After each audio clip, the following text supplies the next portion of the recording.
नमस्कार मित्रों। आज हमारा विषय है केमद्रुम योग। केमद्रुम योग को दरिद्र योग भी बोलते हैं।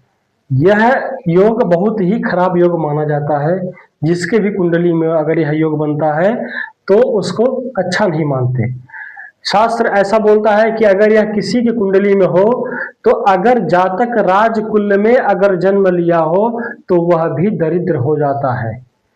परिवार उसका बहिष्कार कर देता है, समाज उसका विरोध करता है और ऐसा व्यक्ति अज्ञानता पूर्वक निर्धनता पूर्वक जीवन यापन करता है। तो आइए जानते हैं कि यह कैसे योग बनता है। तो सूत्र है कि जन्म कुंडली में चंद्रमा जहां बैठा हो तथा चंद्रमा के साथ और एक घर आगे एक घर पीछे कोई ग्रह ना हो। राहु केतु को और सूर्य को इसमें नहीं लेते हैं। अगर राहु केतु सूर्य अगर साथ में बैठे हो तो यह योग भंग हो जाता है। जैसे मान लीजिए कि चंद्रमा चतुर्थ भाव में यहां बैठे हैं और यह भाव खाली है, यह भाव खाली है, तब क्या है कि यह केमद्रुम योग बन जाएगा।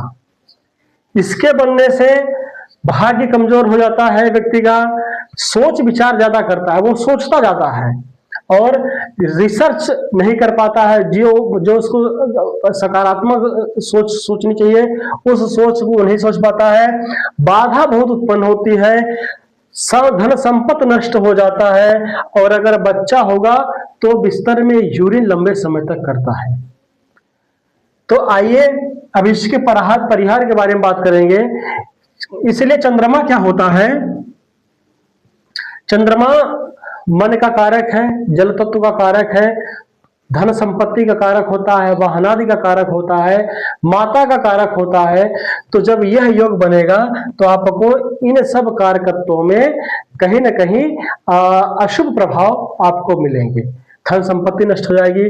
तब इसके परिहार के बारे में बात करेंगे कि यह परिहार इसके क्या है। तो परिहार इसका यह है, पहला परिहार कि चंद्रमा पर किसी ग्रह की पूर्ण दृष्टि पड़ जाए। अगर चंद्रमा यहां बैठे हैं तो चंद्रमा पर किसी भी ग्रह की पूर्ण दृष्टि पड़ जाए तो यह योग भंग हो जाएगा। दूसरा क्या है कि जहां पर चंद्रमा बैठे हैं वहां से केंद्र स्थान में कोई ग्रह बैठ जाए। जैसे चंद्रमा अगर यहां बैठे हैं तो यह लग्न हम मान लेंगे, लग्न, तो ये लग्न हो गया, ये चतुर्थ हो गया, चतुर्थ, ये सप्तम और ये दसम भाव हो गया। अब इन भावों में अगर कोई ग्रह बैठा हो तब भी यह योग भंग हो जाएगा। तो अगर जानकारी अच्छी लगी हुई हो तो लाइक शेयर सब्सक्राइब करना भूलें। आगे भी हम ऐसे वीडियो बनाते रहेंगे और कमेंट्स जरूर करिएगा, सब्सक्राइब करिएगा।